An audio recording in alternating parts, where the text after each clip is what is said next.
সালাম আলাইকুম। স্বাগত জানাই আপনাদেরকে দুঃখের কথা, মনের ব্যথা এই ভিডিওতে।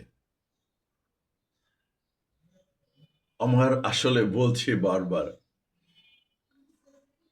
এই রাষ্ট্রের কাছে অ্যাজ অফ নাও কোনো কিছুর প্রত্যাশা নাই। একটা সময় প্রত্যাশা থাকে টিনেজে, ছোটবেলায় যা কিছু দেখছি দুই চোখে সেটাই পাইতে ইচ্ছা করতো, সেটাই ভাল লাগতো। তার ভিতরে মনে হচ্ছে যে জীবনের সমস্ত কিছু, যেদিকে তাকাতাম, যেদিকে যাহা কিছু দেখতাম, তার ভিতরেই সুখ, অনুভূতি, আনন্দ খুঁজে পাওয়া যেত। খুব স্বাভাবিক। এটা যাদের নাই, আমি আপনাদেরকে টিনেজারদেরকে বলবো,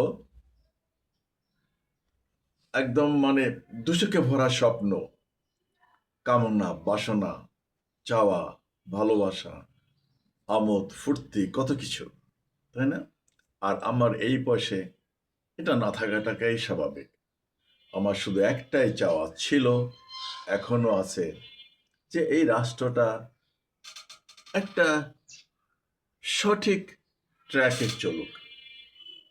প্রতিটা মানুষ ১০০% নিরাপত্তার সাথে সুখ, খেয়ে থাকুক বা না খেয়েই থাকুক, অন্তত নিরাপত্তার সাথে সে যেন ওই এক প্রান্ত থেকে আর এক প্রান্তে চলাফেরা করতে পারে, তার যতটুকু সহায় সম্পদ, রূপ, যৌবন, গয়নাগাটি যা কিছু থাকে সেটা নিয়ে। কিন্তু তার সামান্যতম ক্ষীণ আলামত কি দেখা যাচ্ছে? যে জুলাই একটা বিপ্লব হলো, অনেক মানুষ প্রাণ দিল, এখনো কত ছেলে পঙ্গু, হাত নাই পা নাই, কত মায়ের বুক খালি।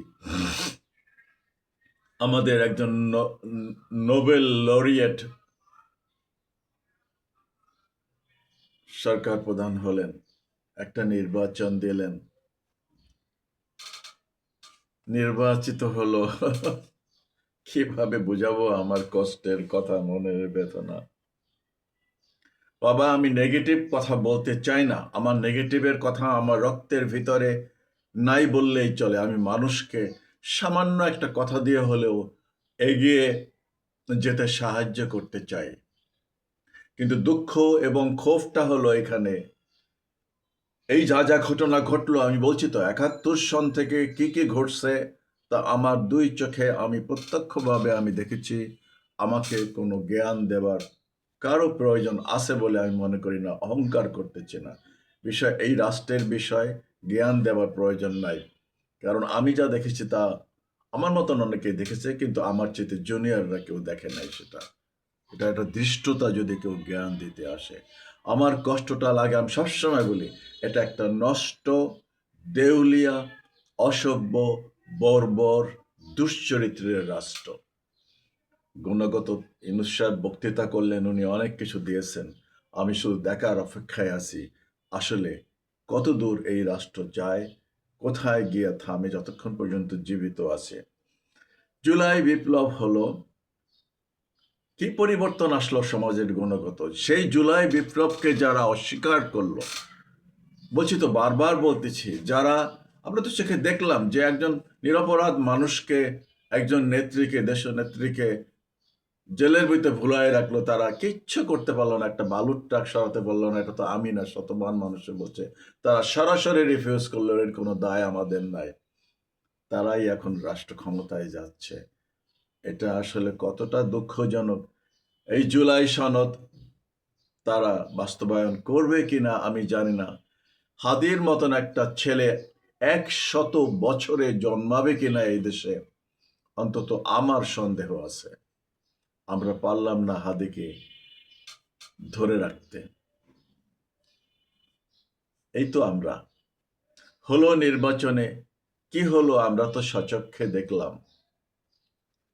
তারপরও ভালো, আমি গতকালকে বলছি, আমির সাহেবকে ধন্যবাদ জানাইছি, ওনাকে বলছি কোরআন খানি দিতে, ওনার জন্য এটা অত্যন্ত মঙ্গলজনক। আমি ওনার শুভকামনা করি। আর বলছি তো, দেখার অপেক্ষায় যে আসলে কি হয়? আর ওই যে একজন 100টা সিট ওনাদের এ গ্রেডের কিভাবে কইলো মুখ চোখ ফাজলামি নাকি? কি হলো বাবা? বাবা পীর সাহেব নির্বাচনী জাহাজ কিনারে ফেরাতে পারলো না? লজ্জা হয় না? লজ্জিত বোধ করেন না জাতির কাছে?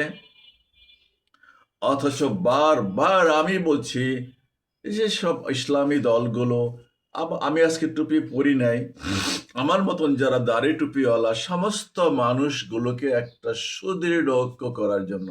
আর কতগুলো মোল্লা আছে, এগুলোর দেখে মানুষ এখন মুলা জুলাই দিয়া ভিডিও দিচ্ছে, কত কিছু বলতেছে। লজ্জা শরম বলতে কিচ্ছু হয় না। মানুষের একটা সার্টেন এইজে পৌঁছালে তো তখন তাকে অনেক কিছু সামনে পিছনে আশেপাশে ভেবে কথা বলতে হয়। তার দাড়ি চুল চেহারা চুরত সব কিছু দেখে কথা বলতে হয়। তো একটাও কথা বলে? ভাবসাব কি? আর এইটা সারা পৃথিবীতে মুসলমানদের এই শালা গজব, একটাও কামেন না, সব মোনাফেক। তাই যদি না হতো তাহলে প্যালেস্টাইনে এত লোক মারা যায়, কাশ্মীরে ওই ঘরে বিভিন্ন জায়গায়, অথচ এটা তো ওয়ান টুর ব্যাপার। যদি 2-4টা রাষ্ট্র ঐক্যবদ্ধ হইয়া, পাকিস্তানে একজন ভালো মানুষ ইমরান খান বিশ্বকাপ ক্রিকেট একটা নিয়ে আসলো, ট্রফি নিয়ে আসলো, এটা জেলের মধ্যে ঢুকায় রাখছে। দুঃখ আর বেদনার কথা কত আর বলবো? আমি তো যেদিকে তাকাই সেদিকেই দেখি অসঙ্গতি, সেদিকেই দেখি অনিয়ম। যাই হোক, সে ওই যে 100 গ্রেড। এখন গালি দিলে তো বলছি আমার মতন মানুষের তো গালি দেওয়া মানায় না, ইশারাই তো কাফি। আকলমন্দকে লিয়ে ইশারাই কাফি। বাবা, আগে নিজের অবস্থান চিন্তা করা উচিত। কি চান? কি করবেন? কি দিতে পারবেন এই রাষ্ট্রকে? কতটা ক্যাপাবিলিটি আছে? আমি তো বলছি, আমি একবার গেছি আপনার ওখানে, আমার দম বন্ধ হয়ে মারা যাওয়ার উপক্রম হয়েছিল।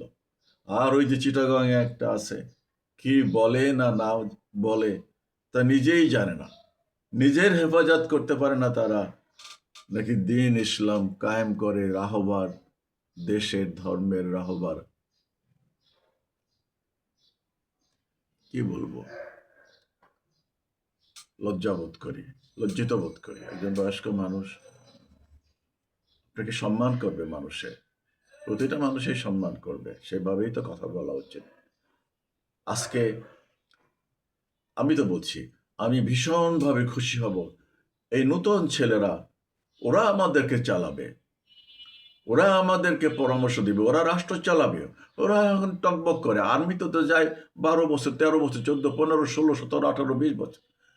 ওরাই তো যোদ্ধা, ওরাই তো সীমান্ত সার্বভৌমত্ব রক্ষা করবে, ওরাই তো মহাকাশে যাবে, বলছি তো, ওরাই তো মারিয়ানা ট্রেঞ্চে যাবে। আমার মতন বুড়া হ্যাগার্ড এখন মারিয়ানা, আমি বলছি আমার যেতে ইচ্ছা করে শুধু ওদেরকে উৎসাহিত করার জন্য। ফাইটার জেট চালাবে 3000 মাইল গতিতে, ওরা ছাড়া কে চালাবে? আমি চালাবো? আর ওই চিটাগং ওইটা চালাবে? ডক্টর ইউনূস চালাবে?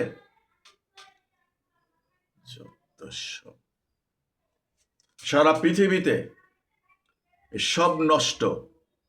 ওই ভেনেজুয়েলায় কি হয়েছে, ওই রাশিয়ায় ইউক্রেন কি হইতেছে, ওই আফগানিস্তানে কি হয়েছে, ভিয়েতনামে কি হয়েছে, ইরাকে কি হয়েছে, এখন লিবিয়ায় কি হয়েছে, এগুলা সব করছে কারা? এই পৃথিবীর সমস্ত পৃথিবীতে অশান্তি, হিংসা, বিদ্বেষ, বিভাজন কারা করতেছে? এই কতগুলো বুইরা খাটাস। ওই অ্যাপেস্টাইনের দ্বীপে গেছে কোন লোকগুলো? ইয়াং টিনেজার মেয়েগুলোকে নিচে বুইরা হ্যাগার্ড পুরুষগুলা। বিল গেটসের মতন মানুষ, ক্লিন্টনের মতন মানুষ, আর ওইটা তো ওই ট্রাম্প তো দেখি তো কাকে কইরা, ওইখানে ওর তো ব্যবসায় ছিল, ওইটা কাশেনো ব্যবসা। কি কথা, কি খারাপ? আপনি দেখলে, বুড়া মানুষকেও দেখলে তার খারাপ লাগবে? অস্বীকার করতে পারেন? সব বুড়াগুলোরে, বুড়া শালিকের গাড়েরও, এগুলা সব দেউলিয়া, সব দেউলিয়া। ওরা রোগাক্রান্ত, যার জন্য এখন খালি ওইটা চাই সেইটা চাই, আসলে খাইতে পারে না কিছু, কিন্তু ওই চোখের ক্ষুধা, মনের ক্ষুধা, খালি নেশা যায় না। এডিকশন, এটাকেই বলে এডিকশন, ঠিক না? আজকে যদি মুসলিম বিশ্বেরও একই অবস্থা, আমি মুসলিম বিশ্বে বারবার বলি, যেহেতু আসলে তো মুসলমান একজন, তো অন্তত দাবি তো করি মুসলমান, সো কষ্ট লাগে যে এই মুসলমানরাই তো পৃথিবীতে সবচেয়ে নিপীড়িত, নির্যাতিত, নিষ্পেষিত। এটা তো একটা উলিয়ার দেশ, খুব ওয়াশ করে উলিয়ার দেশ। আর একদল আছে সারা দিন খালি জান্নাত জান্নাত, ফজর পড়ে কি যে শান্তি। দেশ যায় কোথায়, একজন বলছে ইমান বিক্রি করবা না, ইমান বিক্রি করবা না, ইমান বিক্রি করবা না। দেশ যায় গোল্লায়, দেশ বিক্রি করে দেয় শালার। 200-300 বিলিয়ন ডলার পাচার করা মানে তো একটা দেশ বিক্রি করা। দেশের উপর দিয়ে ট্রেন চলবে, দেশের উপর দিয়ে জাহাজ চলবে, রাস্তা বানাই দিয়া ট্রানজিট দিবা। আহা হা, ইমানি শক্তি, ইমান বিক্রি করবা না। দেশ, অথচ আমি বারবার বলছি, কারণ এর বাইরে তো আমার আর কিছু বলার নাই। এর বাইরে কিছু বলার আগে, যে এই পৃথিবীটাকে বদলে দিয়েছিলেন একজন মহামানব, তিনি কে? আমি বলছি, চ্যালেঞ্জ জানাইছি, কেউ যদি আর একজন থাকে, নাস্তিক ফাস্তিক যত আসো পৃথিবীর যেখানে আসো, তুই বেটা একজন দেখা যে এই মানুষটা এই নবী মুহাম্মদের সমতুল্য।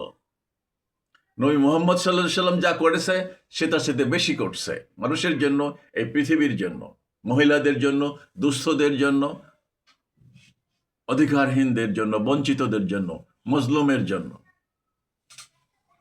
আছে কারো সাহস? তো সে আলেম ওলামাদের, ওনার সাথে সাহসী কোন সেনাপতি পৃথিবীতে তৈরি হয়েছে, যার নাম শুনলে ভয়ে থরথর করে কাঁপত দুশ্মনেরা? উনি তো নিজেই বলছে, আমাকে 40 জনের শক্তি দেওয়া হয়েছে। আলেকজান্ডার ফালেকজান্ডার, নেপোলিয়ান কেউ ওনার ধারে কাছে? উনি যা করে গেছেন পৃথিবীতে কেউ করতে পারবে বা করেছে? আবার মানে উনি এই পৃথিবীর জন্য, ওনার জন্য কোনো সম্পদ রেখে গেছেন? উনি কোনো বিলাসী জীবন যাপন করেছেন? উনি কি হাত পা ছুঁড়া বক্তৃতা করতেন? যেন ওয়াজ করে জায়তুন মাখবেন, চেহারা নুরানি হবে, মুসকে হেসে শাসন করবেন।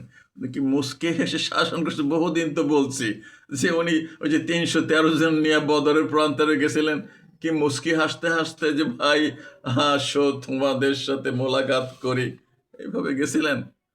ওরা পাইলে তো ওই যে সেই যেদিন উনি যে রাতে মক্কা ত্যাগ করেন সেই দিনই তো কুচা করতো, কিমা বানাইতো, কিমা। মুস্কি হেসে শাসন করবেন মিয়া। চেহারা সুরাত দেখলে তো মনে হয় যেন একটা কি একটা কিছু, অথচ একটা জেনারেল হতে পারত আর্মিতে গেলে। এই রাষ্ট্র রক্ষা করবে কারা তার খবর নাই, এই রাষ্ট্রের সীমান্ত সার্বভৌমত্ব কারা রক্ষা করবে তার খবর নাই। উনি জায়তুনের তেল মাখে আর কুতকুত খেলে। আকামে ঠেকি সব। সমস্ত মাদ্রাসা থেকে বলছি তো এগুলো ক্যাডেট মাদ্রাসা হওয়া উচিত, এগুলো থেকে সব সেনাবাহিনীতে যাওয়া উচিত, কারণ এরা ভালো, এরা নেশাখোর না, এগুলো চরিত্র নষ্ট হয় না, ইফটিজিং করে না, এগুলো দখল চাঁদাবাজি করে না, কখনোই করে না। দুই একটা যে পরকিয়া মরকিয়া বা ওই প্রেম ট্রেম সেটা রেয়ার ঘটনা, এক্সেপশনাল। আর এই কতগুলো মেয়ে, কতগুলো সংস্থা আছে এমনভাবে এই রাষ্ট্র ক্রিয়েট করছে যে একটা আরবি বই পাইলে ঘরের মধ্যে জঙ্গি পাইছি, এখানে এখন ডিনামাইট চার্জ করা হবে, তোমরা এই এলাকা ছাড়ো। এইটাই তো হয়েছে জঙ্গিবাদ, মৌলবাদ আমরাই করতে দিছি। কি হয়েছে আয়নাগরের নামে, কি করছে ওই এইসব বাহিনীগুলা, তা তো ওনাদের প্রধানরাই বলতেছে। ইউনূস সাহেব কি দিয়ে গেলেন এটা এখন বিচার্য বিষয়, অপেক্ষার বিষয়, দেখার ফলাফল কি হয়।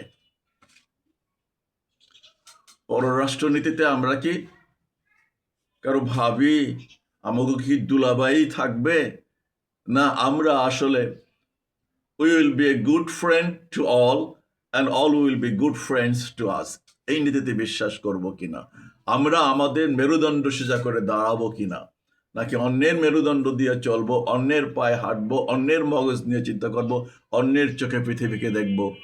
এটাই এখন দেখার বিষয়। পৃথিবীতে শান্তি ফিরে আসবে না, আসবে না, আসবে না। আমি 3বার বললাম কথাটা।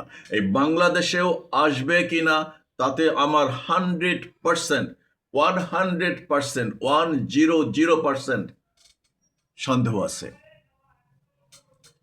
যদি কিছু করতে পারে সেটা এই নতুন প্রজন্ম, যাগুলার রক্ত এখনো বিষাক্ত হয় নাই, যারা এখনো নষ্ট হয় নাই, এদের উপরেই আমার ভরসা আছে। এখন এরা করবে কিনা আর আমি জানি না।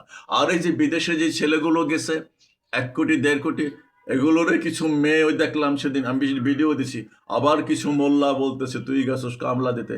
যদি কিছু করতে পারে, কারণ ওরা তো পোর খাওয়া মানুষ, বিদেশে গিয়ে তোর বসায় বসাইয়া মালিক চুমায় না আর টাকা দেয় না।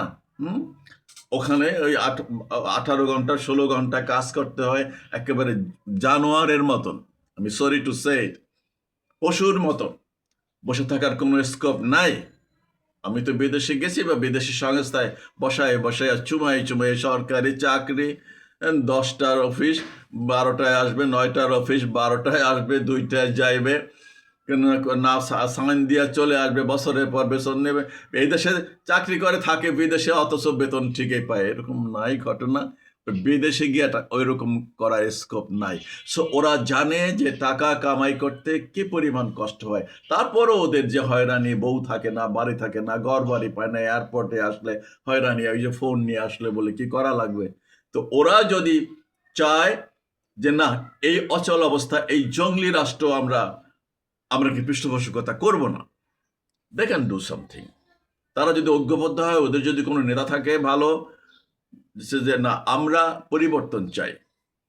আমি রেমিটেন্স বন্ধ করতে আসলে বলতে পারি না এই জন্য যে আমি যা খাই তা তো ওই রেমিটেন্স দিয়েই তো আনতে হয়। কিন্তু এটা ছাড়া তো কোনো উপায় নেই। অগত্যা যদি কোনো উদ্দেশ্য ঠিক না হয়, ওদের 1 টাকাও দেওয়া উচিত না।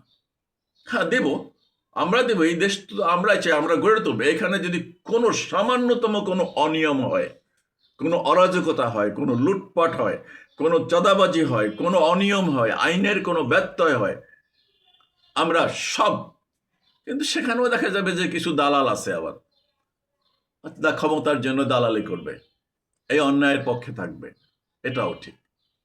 যেহেতু ওদের প্রতি একটা ভরসা আছে, আর এই নতুন প্রজন্মের প্রতি একটা ভরসা আছে, এছাড়া আর কোনো ভরসা নাই।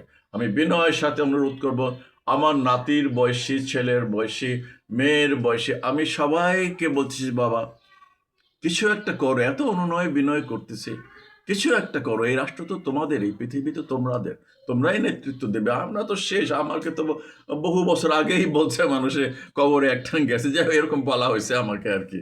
যাই হোক, আল্লাহ তালা বাঁচায় রাখছে, আমি আল্লাহর কাছে শুকরিয়া আদায় করছি। এবং এই যা যা দেখলাম সার্থক, আলহামদুলিল্লাহ। আমি যে শূন্য হাতে এসে বলছি, তো বারবার বলি একটা কথা বাবা, ইন্সপায়ার করি। এই যে ইউটিউবে কথা বলতেছি, এটা আমার লাস্ট একটা ইচ্ছা ছিল, খায়েশ ছিল, বাসনা ছিল। আলহামদুলিল্লাহ, আই এম টকিং। যাই হোক, শুধু পররাষ্ট্রবিতার কথা বললাম। সো এখন লাস্টে বলতেছি, এই যে খোলা জায়গায়, হয়তো আজকে যেহেতু দেখলাম, আমি কালকে সারাদিন ছিলাম গাজীপুরে ব্যস্ত একটা কাজে, অত দেখতে পারি নাই খবর সকাল থেকেও একটা কাজে ব্যস্ত ছিলাম, এখনো নাস্তাও খাই না।